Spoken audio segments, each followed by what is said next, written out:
lai nun ro alo sang zua le shai tu lai bana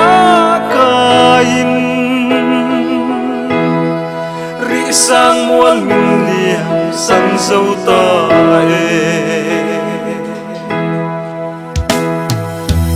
tel lâu zuan đam lai shing han ni lai zua le shai tuat boi te chun lung mol hia ka tuar thiam lo kan run ria lang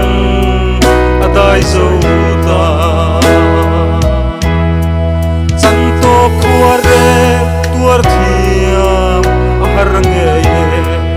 rum vung khol her sual fangin shai duat lai ri sa akai ti re min chong e yesu nun ka tuar so lo in del lo suan dam lai shing nun man hi lai zua le shai duat boi te mol hia ka tuar thiam lo kan run ria lang adai zo ta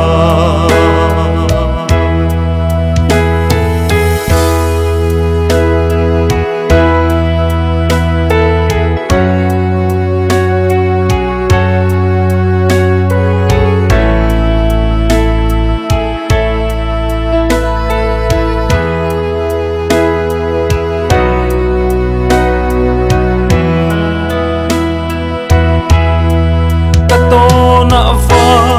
huya chim hia len ni del lo chuan ngai lai suwa pa dam lai shing nun man ka zuam lul lo ka zan ton man mol mai lo ni sena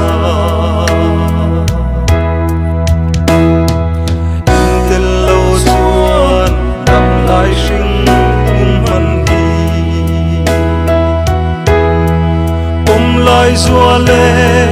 shai duat boi te chun lung mol hia ka tuar thiam lo kan run ria lang adai zo ta tel lo suan dam lai shing man hi lai zua le shai duat boi te chun lung mol hia ka tuar thiam lo kan run ria lang adai zo ta chun lung mol hia ka tuar thiam lo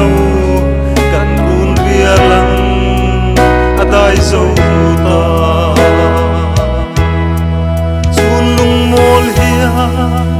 ka tuar thiam lo kan run ria lang adai zo ta kan run ria lang adai zo